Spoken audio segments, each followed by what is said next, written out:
Bismillahirrahmanirrahim. Assalamu alaikum, my dear students. How are you? Hope you all will be very fine. Today we want to discuss marvelous phylum, and that very marvelous phylum is none other than phylum Arthropoda. क्या होता है arthropoda, उसकी unique बातें कौन कौन सी हैं, interesting बातें कौन कौन सी हैं. Let's move to the white board. Yes my dear zoologists, हम चलते चलते थर्ड लास्ट फाइलम पे पहुंच गए हैं इनवर्टिब्रेट्स के. और आज हम जिस थर्ड लास्ट फाइलम की बात कर रहे हैं, that is basically the phylum arthropoda. और हम अपनी आदत से मजबूर क्या करेंगे, सबसे पहले आपको फाइलम का डायग्नोस्टिक फीचर बताएंगे. बार बार नहीं बताऊंगा डायग्नोसिस क्या होती है. तो अगर आप इसके नाम को फोकस करें तो आपको पता चलेगा कि इसका नाम है आर्थ्रोपोडा, राइट. और अगर मैं इसे ब्रेक करके लिखूं तो ये जो वर्ड है मेरे पास आर्थ्रो, ये एक लैटिन वर्ड है. और जब भी मैं कहीं लफ्ज लिखता हूं आर्थ्रो तो उसका मतलब होता है जॉइंटेड और सिंपल जॉइंट्स और जॉइंटेड. इसका मतलब है कि ये चीज जुड़ी हुई है या इसमें जोड़ है. और जब मैं वर्ड यूज करता हूं पोडा तो इसका मतलब होता है लेग और फीट. यानी कि वो तमाम ऑर्गेनिज्म जिनकी बाजू टांगों में जोड़ होंगे, हम उन्हें आर्थ्रोपोड्स में कंसीडर करेंगे, हम उन्हें कीड़े मकोड़े समझेंगे. तो जरा सोच के बताएं माय डियर स्टूडेंट्स, क्या आप लोगों की बॉडी में, आप लोगों के बाजू और टांगों में जोड़ नहीं है? Just feel it. तो आप कहेंगे सर हैं. तो मेरा क्वेश्चन ये है कि अगर मेरे बाजू और टांगों में जोड़ है या आपके बाजू और टांगों में जोड़ है तो हमें एक दूसरे को कीड़ा मकोड़ा समझना चाहिए. तो आप कहेंगे सर नहीं, हम तो शफुल मखलूकात हैं. तो फिर हम इस ग्रुप पे क्यों नहीं इंक्लूडेड हो रहे? तो आंसर ये है स्टूडेंट्स कि ये वाला ग्रुप बेसिकली इनवर्टिब्रेट का है और हम एक रखते हैं व्हाट वर्टिबल कॉलम. तो जिन लोगों में वर्टिबल कॉलम होगा वो कभी भी इस आर्थ्रोपोडिक ग्रुप का हिस्सा नहीं बनेंगे. So don't confuse yourself with this particular group, right. So these are basically what, मैं दोबारा रिपीट कर रहा हूं, these are basically invertebrates having jointed legs. Invertebrates having jointed legs are basically called as what arthropods. Arthropods में हमें एक और चीज नजर आती है. आप लोग इनमें से जो मैं आपको मुख्तलिफ इमेजेस दिखा रहा हूं, आप जरा उनको देखें. ये 3-4 इमेजेस हैं. Can you find any other common character that we have discussed earlier? यानी कि टांगों में जोड़ के अलावा आपको कोई इनमें फीचर कॉमन नजर आ रहा है? यस, एक्सीलेंट, बिल्कुल मैं ठीक बोला कि इनके बॉडी में आप लोगों को सेगमेंट्स नजर आ रहे हैं, पीसेस नजर आ रहे हैं, राइट. हर जो सेगमेंट है इसके बारे में डिटेल आप लोग जाके पढ़ेंगे. जाहिर है कोरेस्पॉन्डिंग टॉपिक में that will be coming in second year. We will discuss in detail about its skeleton and how the things are basically arranged. लेकिन मुझे यहाँ पे ये बताना है सिर्फ कि इसका जो स्केलेटन है इसके अंदर क्या है, प्लेट्स हैं. ये वाली प्लेट्स डेफिनेटली बहुत हार्ड हैं और कार्बोहाइड्रेट की बनी हुई हैं. काइटिन इसका सिंथेटिक मटेरियल है. लेकिन इन प्लेट्स को अगर हम गौर से देखें तो पता चलेगा कि लुक एट दिस. हमने एक कॉकरोच को डाइसेक्ट किया. डाइसेक्ट करने के बाद हमने उसकी यूपो वाली स्केलेटन थी उसको काट दिया, निकाला बाहर, तो पता चला कि बेसिकली ये प्लेट्स आपस में बहुत ही लूज प्लेट्स के साथ जुड़ी हुई हैं और जिससे के ऊपर ओवरलैप करती है, राइट. तो ये है इसकी सेगमेंटेशन. हाँ, ये हो सकता है कि एक ऑर्गेनिज्म के अंदर मेरे पास बहुत सारे सेगमेंट हो, और ऐसा भी हो सकता है कि लाइक इंसेक्ट इसकी बॉडी के 3 ही मेन सेगमेंट हो, जिससे आप लोगों को पता है कि हम लोग हेड बोलते हैं, थोरैक्स बोलते हैं, एब्डोमेन बोलते हैं. और वो अलग बात है कि एब्डोमेन के आगे फर्दर पार्ट्स हो सकते हैं, लेकिन बाहर हम इनको भी कह सकते हैं कि these are segmented worms, right. अगर हम बात करें कि इसकी नेक्स्ट पॉइंट, तो नेक्स्ट पॉइंट मेरे पास क्या है स्टूडेंट्स, ओरिजिन एंड एवोल्यूशन.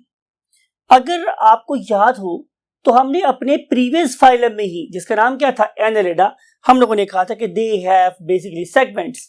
तो हम कह सकते हैं कि as far as their origin is concern, their origin is from annelids, origin is from annelids. और इसके अंदर जो सबसे बड़ा कॉमन करेक्टर है वो क्या है, प्रेजेंस ऑफ सेगमेंट्स, यानी कि शायद इनका पॉइंट ऑफ ओरिजिन एक है लेकिन दो डिफरेंट लाइंस में इवॉल्व हुई, राइट। तो उस पर्टिकुलर कॉमन एंसेस्टर से अगर हम लोग लेफ्ट को मूव कर गए तो एनालिड प्रोड्यूस हुए, और अगर हम राइट को मूव कर गए तो हमारे पास आर्थ्रोपोड्स प्रोड्यूस हुए, लेकिन इन दोनों के कॉमन एंसेस्टर सेम लग रहे हैं। उसके बाद सेकंड पॉइंट है दैट इज द एवोल्यूशन, और एवोल्यूशन को आपको पता है कि मैं हमेशा इन्हीं एट्रीब्यूट्स पे डिस्कस करता हूं कि cellularity, zones, symmetry, number of layers and then coelom and then the stome. Definitely ये बातें आप लोगों के लिए नई नहीं हैं, और आपको पता है कि ये वाले ऑर्गेनिज्म क्या होंगे, yes, true multicellular. So these are true multicellular organisms. और ये ट्रू मल्टीसेलुलर क्या होती हैं बार बार डिस्कस नहीं करूंगा। अगर आप मेरे लेक्चर सुन रहे हैं तो आप इससे प्रीवियस लेक्चर्स को सुने तो आपको ट्रू मल्टीसेलुलरिटी का मतलब समझ आएगा। और अगर मैं इनकी जुआ की बात करूं तो these very organisms they are eumetazoans, यूमेटाजोन्स।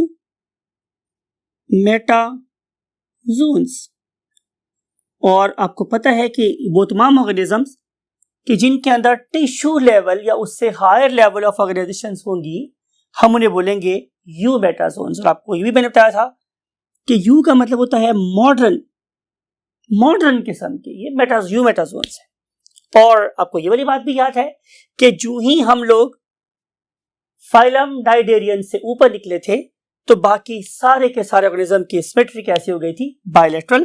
तो we can simply write it as कि they have got bilateral symmetry. बार बार जाहिर आप मोमेंट पे पहुंचने वाले हैं, डिवाइस करने की जरूरत नहीं है। और अगर मैं नंबर ऑफ लेयर्स की बात करूं तो आपको याद होगा कि all of them are basically triploblastic. और जब मैं ट्रिप्लोब्लास्टिक की बात करता हूं तो जाहिर है एक्टोडर्म, मीजोडर्म और एंडोडर्म तीनों किस्म के लेयर्स यहाँ पे पाई जाएंगी। अगर मैं सिलोम की बात करूं तो yes, they are true coelomates. And I think you know very well कि what is meant by the true coelomate. तो they have got the true coelom, right. Then last stomy का कोई याद है कि हमने ये कहा था कि वेदर दे आर प्रोटेरोस्टोम्स और ड्यूटेरोस्टोम्स। तो अभी तक ये वाले ऑर्गेनिज्म क्या है, प्रोटेरोस्टोम्स हैं। और आपको पता है कि प्रोटेरोस्टोम का मतलब ये है कि इनकी डेवलपमेंट के दौरान बनने वाला very first pore will become the mouth. तो इसलिए हम इन्हें प्रोटो का मतलब होता है पहला, और या प्रोटेरो का मतलब भी होता है पहला, और स्टोम का मतलब होता है माउथ। तो जो पहला सुराख बनेगा वो ही मुंह होगा, इसलिए हम क्या बोलेंगे कि दीज ऑर्गेनिजम्स आर स्टिल प्रोटेरोस्टोम्स। सो ये कोई जनरल सी एक एवोल्यूशनरी ट्रेंड मैंने आपको बताया कि कैसे ये वाले ऑर्गेनिज्म पहले ट्रू मल्टीसेलुलर हुए, फिर उन्होंने अपने आप में टिश्यू बनाना शुरू किए, फिर सिमेट्री बायलैटरल हुई, फिर उन्होंने 3 किस्म की लेयर बनाना शुरू की, फिर उन्होंने प्रॉपर ट्रू सिलोम बनाई, और फिर उन्होंने प्रोटेरोस्टोम को ही अपना मोड ऑफ डेवलपमेंट रखा। Next concept is the habitat. If somebody asks you what is habitat, so simply you must say that it is the address of an organism. ये तो किसी ऑर्गेनिज्म का एड्रेस है where the chances of finding of that very organism is maximum.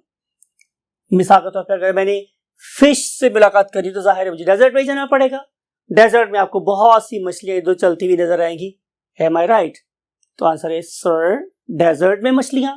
तो short I have you can say utter these words just for fun. Definitely if I want to see the fishes, so I have to go to the oceans or to some other water body. So address, तो कोई ऐसी जगह नहीं है कि जहां आप लोगों को आर्थ्रोपोड नजर नहीं आते, राइट।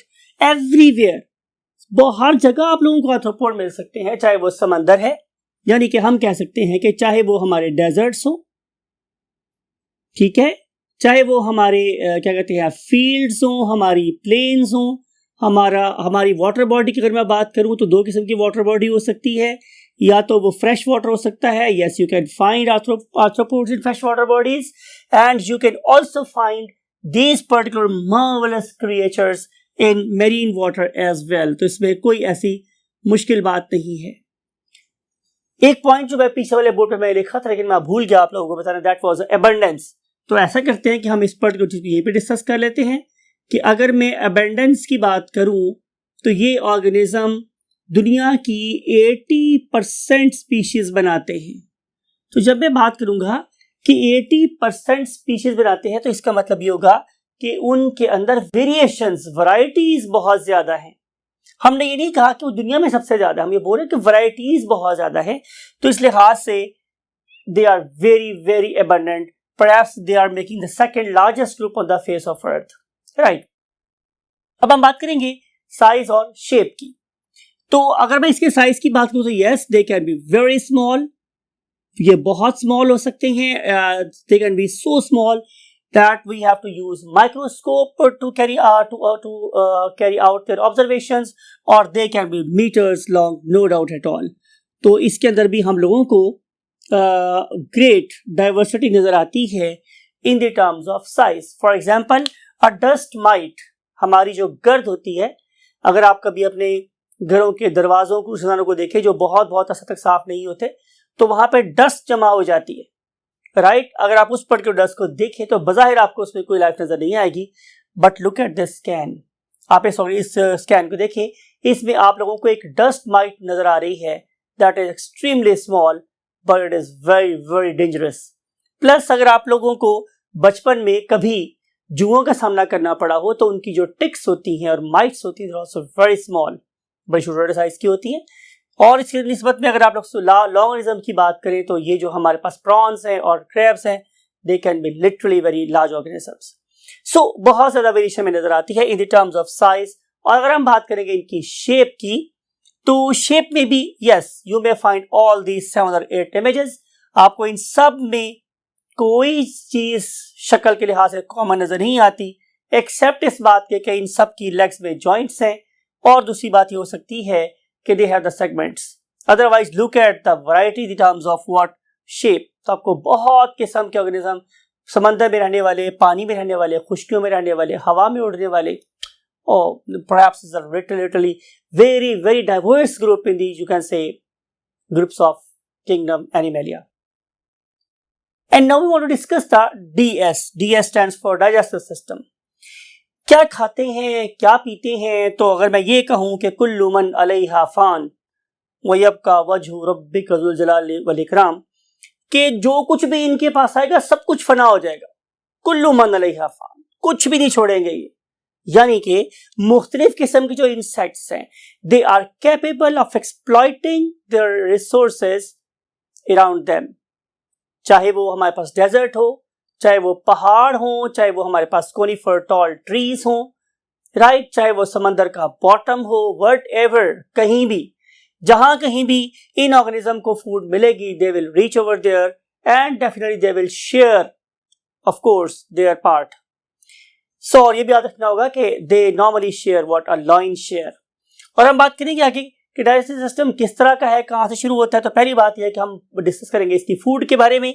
तो अगर आप लोग इनकी फूड की बात करें तो इनको आप सिंपली यूं कह सकते हैं कि they can be herbivores, no doubt at all.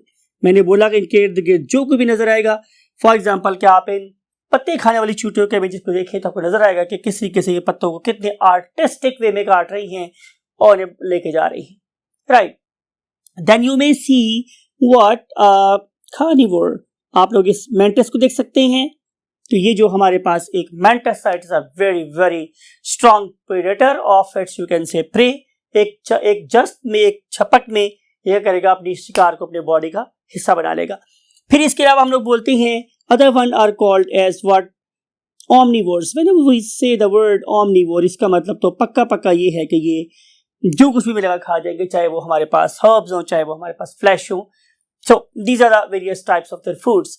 और अगर मैं इसके डीएस की बात करूं, डाइजेस्टिव सिस्टम की बात करूं, तो आपको नजर आएगा कि ये digestive system is tube like, बिल्कुल इसमें ट्यूब लाइक डीएस है। और ज़ाहिर it starts with the mouth, ये माउथ से स्टार्ट होगा and it will terminate at anus और ये एनस पे जाके खत्म हो जाएगा। प्लस आपको इसमें भी डॉल नजर आती है। व्हेनेवर वी से doll it means division of labour. तो डिफरेंट जो पार्ट्स हैं डीएस के वो डिफरेंट काम कर रहे हैं, पर्टिकुलरली इनका वो वाला ग्रुप कि जिन्हें हम लोग मैंडिबुलेट्स बोलते हैं। Oh they are excellent churners. उनके माउथ पार्ट्स अगर जो भी चीज आएगी इट विल बी लिटरली इधर क्रश्ड और च्यूड और it will be just you can say rude out. तो इस लिहाज से यहाँ पे हमें क्रशर नजर आते हैं, च्यूअर्स नजर आ रहे हैं, आप लोगों को यहाँ पे फूड स्टोर करने वाला पार्ट नजर आएगा, यहाँ पे एंजाइम प्रोड्यूस करने वाले सेल्स नजर आएंगे। So there is a division of labour.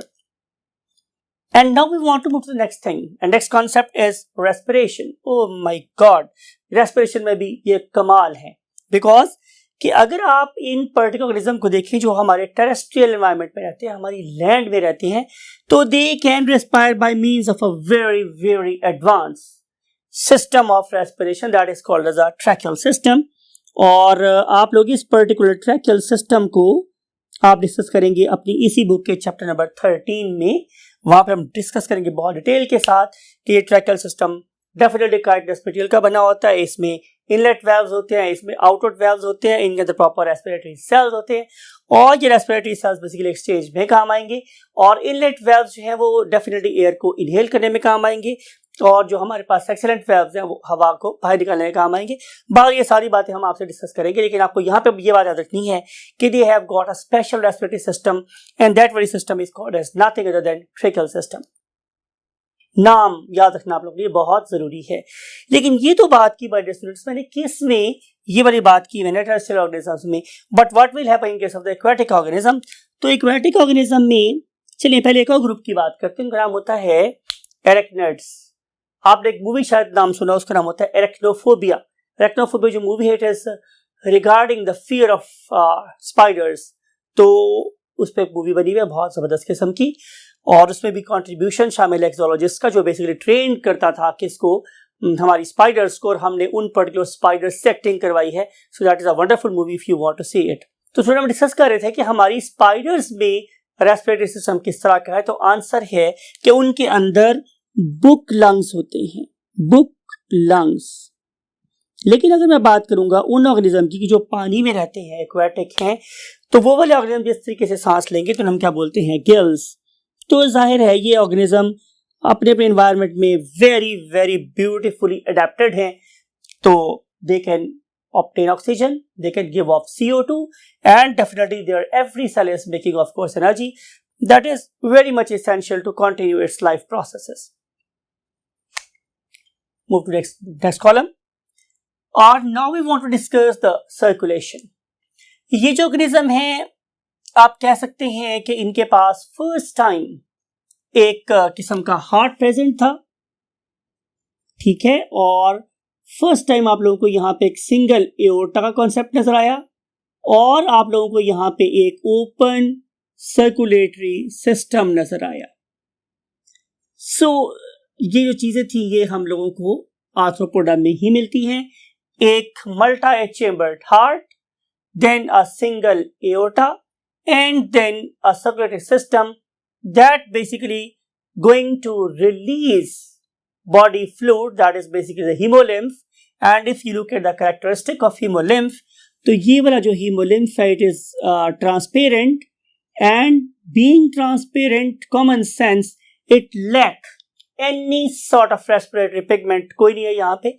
तो respiratory pigment का यहाँ पे रोल इसलिए भी नहीं है क्योंकि इन पर्टिकुलर ऑर्गेनिज्म में रेस्पिरेशन का और बॉडी फ्लूइड का आपस में कोई डायरेक्ट रिलेशन नहीं है, उसके लिए एक सेपरेट ट्रेकियल सिस्टम और रेस्पिरेटरी सेल्स प्रेजेंट हैं। So blood is blood, if you want to say it a blood, so that particular blood is transparent because it lack any sort of what pigment or color. So हम बात ही कर रहे थे कि ये वह hemolymph ये बाद में float करता है into different parts of the bodies like perineural region and then the perigastric region and then in the different sinuses of the body, तो इस लिहाज से इसकी सिलोम जो थोड़ी सी स्क्वीज हो गई है, स्मॉल हो गई है और डिफरेंट चेम्बर्स में डिवाइडेड है।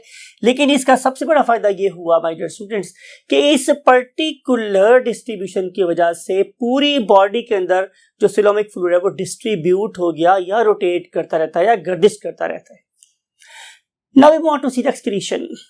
Oh yes, you will discuss this very topic in detail in, you can say, part 2, but we want to see something else। वो ये है कि एक्सक्रीशन के लिए हमारे पास ऑर्गेनिज्म को ड्रॉ किया जा सकता है बहुत तेजी से, लेकिन बहरहाल again it is not the topic of you can say that much detail discussion over here.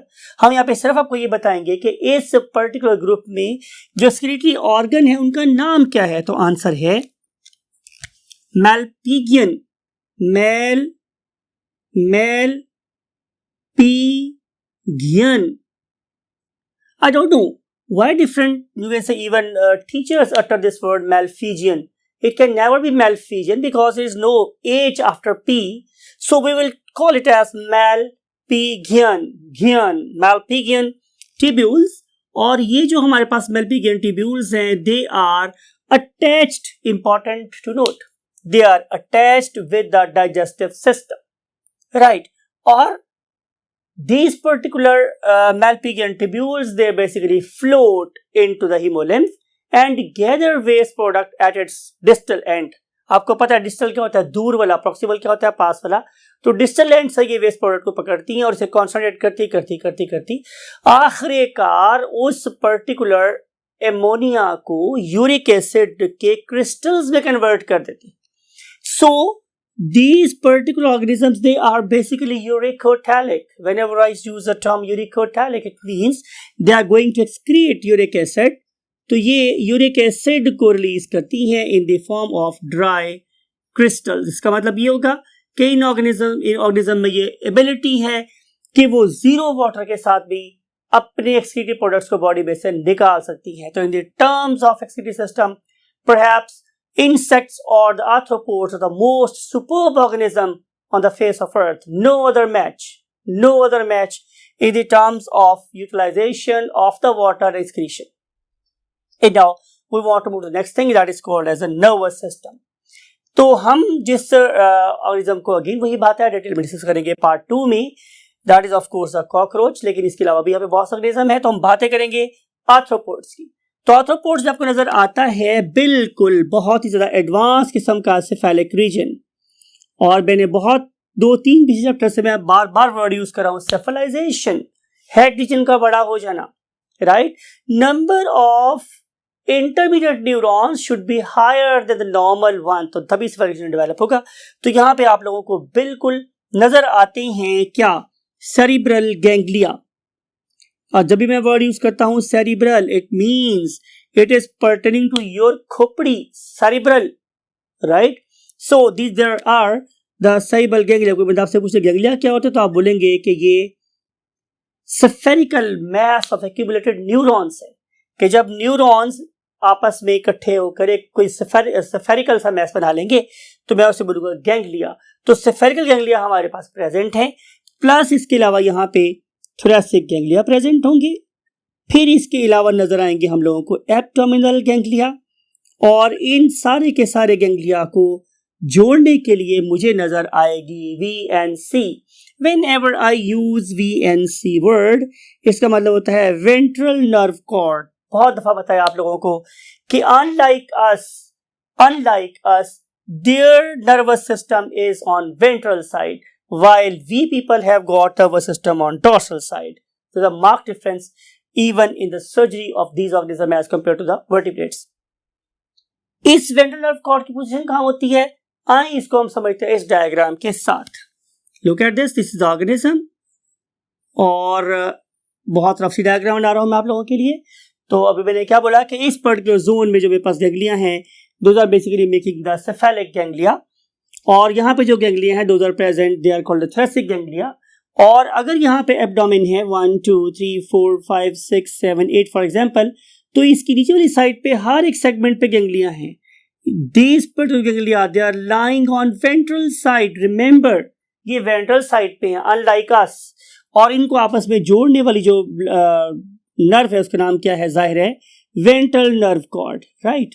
और अगर मैं इस पर्टिकुलर वेंट्रल नर्व कॉर्ड को शो करने के लिए कि कैसे इससे हमारी लेटरल नर्व निकलती है, तो I must draw the dorsal view. तो अगर मैं इस ऑर्गेनिज्म का डॉर्सल व्यू ड्रॉ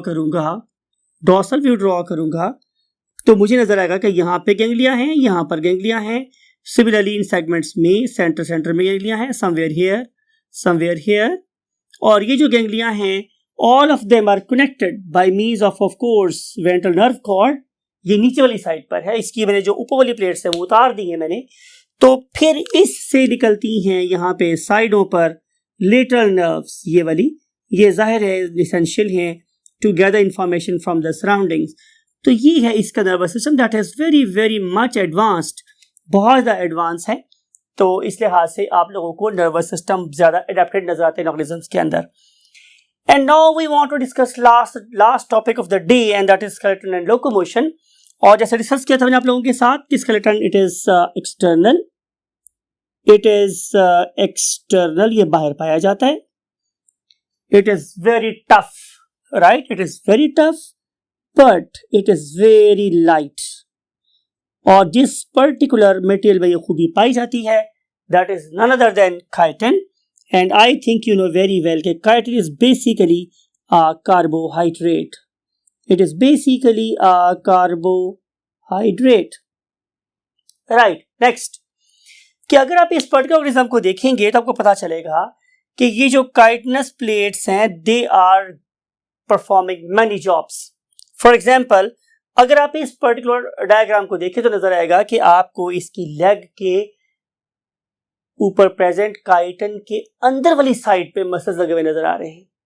जैसे आपको पता है कि हमारे मसल्स हड्डियों के ऊपर लगे हुए हैं, तो आप ये समझ लें कि इनके मसल्स हड्डियों के अंदर लगे हुए हैं, right. Therefore their skeleton is external, बाहर की तरफ है, राइट। और इस पर्टिकुलर स्केलेटन को जो बाहर की तरफ होता है हम लोग क्या नाम देते हैं, एक्सोस्केलेटन। इसके अलावा ये इसको डेसिकेशन से बचाएगा, डिहाइड्रेशन से बचाएगा।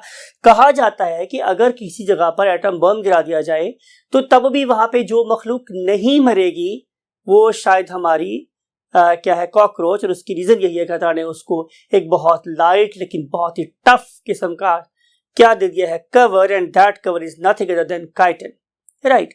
तो ये है इसके स्केलेटन की खूबियां। अगर हम बात करें इसकी लोकोमोशन की तो यस अगेन जबरदस्त, ये बहुत ही मार्वलस ग्रुप है बिकॉज कि आप लोगों को इसमें स्विमर से लेके क्रॉलर्स तक, रनर्स तक, और फिर उसके बाद फ्लायर्स तक, फ्लाइट के ऑर्गेनिज्म तक सब किस्म की वैरायटी नजर आती है। लेकिन बाहर इन सब में ये बात जरूर को माने कि चाहे इनके चलने वाले पाँव हैं, चाहे स्विम करने के लिए क्या है कोई हैंड्स मॉडिफाई हो गए हैं, या फिर इनके उड़ने के लिए विंग्स प्रेजेंट है, वट एवर द केस में बी, they are always paired structures. और इन पेयर्ड स्ट्रक्चर्स के नंबर की बुनियाद पर हम आमतौर पर ऑर्गेनिज्म को क्लासीफाई कर रहे होते हैं। फॉर एग्जाम्पल कि जो नंबर ऑफ लेग्स हैं वो 6 भी हो सकती हैं, नंबर ऑफ लेग्स 8 भी हो सकती हैं, नंबर ऑफ पेयर जो है वो 10 भी हो सकती हैं, और नंबर ऑफ जो पेयर्ड लेग्स हैं वो 10 से ज्यादा भी हो सकते हैं। 10 से ज्यादा होने की जो बेस्ट एग्जांपल है वो क्या है, सेंटीपीड एंड मिलीपीड्स, राइट। तो आपको नजर आएगा इन ऑर्गेनिज्म में देखें कि सेंटीपीड में आप लोगों को हर सेगमेंट पे एक एक नजर आ रही है, लेकिन जब आप लोग मिलीपीड की बात करते हैं तो आप लोगों को एक ही सेगमेंट के ऊपर 2-2, 3-3 लेग नजर आती है। कहा जाता है कि ये जो सेंटीपीड्स होते हैं they are you can say not friendly at all, बल्कि इनको पॉइजन होता है, they can bite you, they can infect you and may sometime cause a death if you sensitive to it. लेकिन अगर आप मिलीपीड की बात करें तो वो बहुत लाइट वेट होते हैं और आपके ऊपर चल रहे हो तो आपको पता भी चलेगा। एबव ऑल कि ये एनिमी नहीं होते बल्कि फ्रेंडली होते हैं। मुरादा बात है कि समटाइम उनको फ्रेंडशिप की भारी कीमत अदा करना पड़ती है और हम उनको मार देते हैं। तो बात हो रही थी आप लोगों के साथ कि अगर आप इसकी निस्बत पे किनको देखते हैं, फ्लायर्स को, तो फ्लायर में भी डेफिनेटली हमारे पास क्या होगा कि मॉडिफाइड अपेंडेजेस हैं ये वाली, और इनका जो नंबर है वो 2 भी हो सकता है और 4 भी हो सकता है। इससे 2 या 4 का मतलब है 1 पेयर और 2 पेयर्स। तो इस लिहाज से लोकोमोशन के लिए बहुत ज्यादा सूटेड हैं। They are very agile, they are very swift, therefore they are capable of you can say obtaining their food from multiple type of sources, different styles. अगर आप देखती हैं इस पर्टिकुलर मैंटिस को, तो आप इस मैंटिस की जरा मूवमेंट को देखें तो ये काफी देर तक है कि पोस्चर पे खड़े रह सकते हैं। इसकी वजह ये है कि इनका स्केलेटन बहुत लाइट है, प्लस इनके जो इंटरनल मसल्स हैं they are very very strong to hold that very light skeleton, और फिर मौका मिलते ही ये वाला मैंटिस अपने शिकार के ऊपर टूट पड़ता है, राइट। सो हेंस हम कह सकते हैं कि लोकोमोशन के एतबार से भी हमें सबसे ज़्यादा वैरायटी जिस ग्रुप नजर आती है that is a phylum arthropoda. Phylum arthropoda के लोग कैसे रिप्रोड्यूस करते हैं, उनमें यू कैन से डेवलपमेंट किस तरह की होती है, उनकी हमारे पास कौन कौन सी क्लासेस है, और मैं उन पर्टिकुलर क्लासेस में ऑर्गेनिज्म को किस किस बेस की बुनियाद पे इकट्ठा करता हूँ, इन सारी बातों को डिस्कस करने के लिए आपको वेट करना पड़ेगा जस्ट कल तक। और जब इंशाल्लाह आप लोगों से कल मुलाकात होगी तो ये सारी बातें आपको जरूर बताई जाएंगी, इस दुआ के साथ कि आपको ये सारी बातें माइंड बिल्कुल आपके रहें और आप इन बातों को याद रख के वो कीमती पॉइंट स्कोर कर सकें जो आप लोगों को फाइनलाइजेशन तक ले जाएं। और अगेन हमेशा बोलता हूँ अपने वालिदैन का और हमारा बहुत ख्याल रखिएगा, खासतौर पर दुआ में। आई वुड लाइक टू से यू अल्लाह हाफिज़।